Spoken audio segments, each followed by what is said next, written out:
Charlie Kirk's the founder and CEO of Turning Point USA and the author of the new book, The College Scam. So, Charlie, do you accept the View's apology? I mean, regardless of whether or not I accept it, the question is, do our students accept it? That's really what's at heart here. They went after our 5,000 students at our event there of high school and college kids. And look, I get attacked all the time. People say false things. I'm a public figure. But when you go after 16 and 17-year-olds that travel from across the country that then have to live for the rest of their life with a shadow over them because someone at ABC says that they might be linked to... Sunny Hostin didn't just fumble a debate. She flat out imploded in high definition.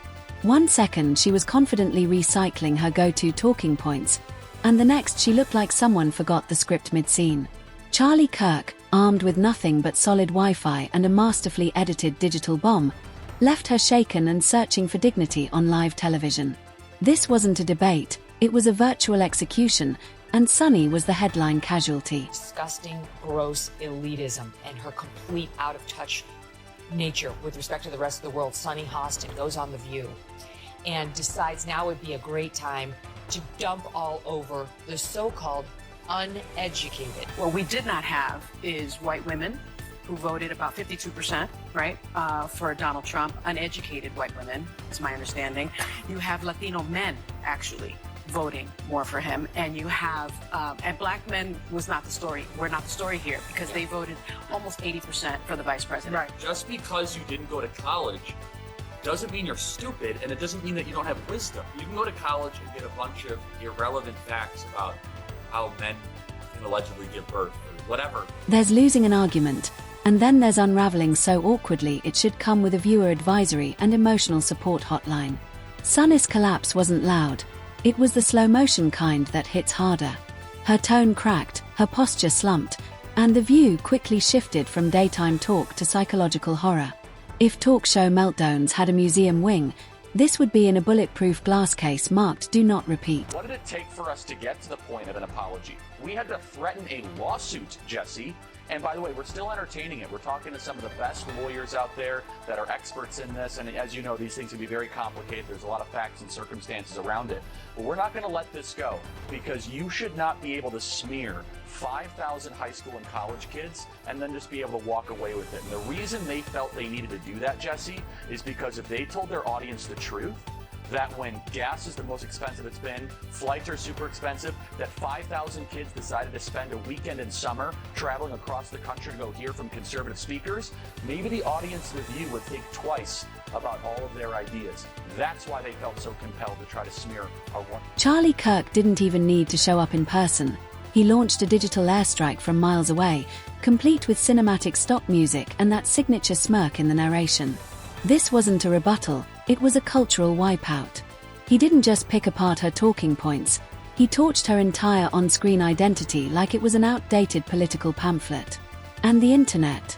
It feasted on the carnage, pixel by pixel. Which is a racist myth that is rooted in bigotry, trying to classify people based on their skin color. If you are a racist, you have something to apologize for. If you're a white person who is not a racist, you have nothing to apologize for. And anyone who makes you apologize just based on the color of their skin, they're the racist, and you are not. That clip didn't just trend, it detonated. Twitter, YouTube, Reddit, every corner of the internet turned Sunny's blinking meltdown into a content frenzy. Headlines like "Charlie Kirk obliterates The View's fantasy bubble" ruled every feed. React channels squeezed it dry, meme lords sliced it into reels, and Gen Z gave it a remix with TikTok choreography. Sunny didn't lose a debate. She got immortalized as a digital warning sign. Turning Point's conference view. Yes. Who are in the front, turned out there in front of the conference with anti-Semitic slurs. And, I think it's important that every single person that attended that Turning Point, every Republican speak up against the swastikas, against the flags that were waved. You let them in. You let them in and you knew what they were. Right. So this wasn't about truth or logic, it was about optics. And Sunny, she looked like a deer caught in a ring light.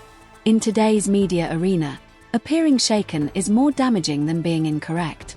Kirk played the algorithm like a piano. He didn't bring facts to a debate, he He brought fireworks to a pillow fight. The crowd didn't care who was right, they clapped for whoever set the room on fire.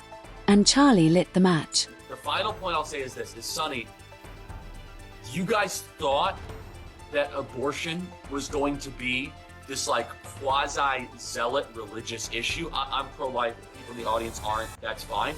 What I'm saying though, what gives me promise, and I think we can all agree on this, is that there are other issues that should animate and drive our politics other than this very divisive one. And I was really encouraged by that night. Very encouraged, because the media was forcing this as an up or down vote on a referendum on a highly complicated, very emotional, very personal issue. And it turned out the American people were like, yeah, actually, these other 6 things matter more. And good. Kirk's fanbase turned Sunnis eye twitches into looping GIFs before the credits rolled. His video team dropped recap edits faster than cable news could catch up.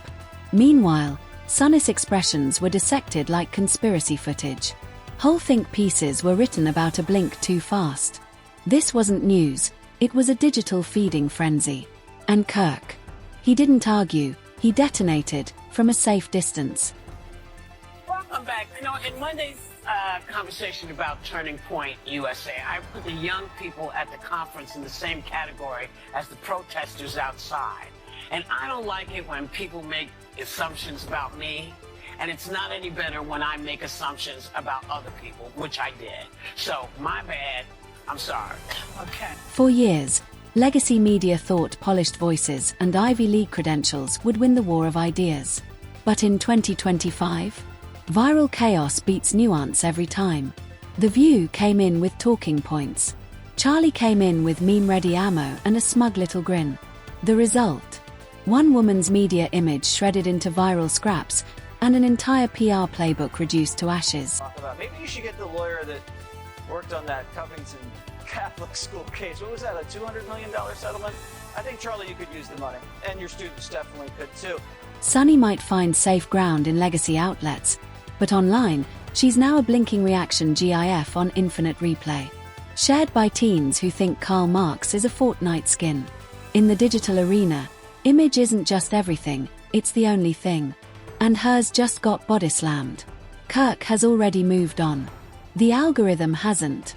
If you're still trying to fight meme warfare with law school logic, consider yourself already outgunned. Like the brutality? Hit subscribe now. More takedowns. More truth. Zero filter. This ride's just getting started.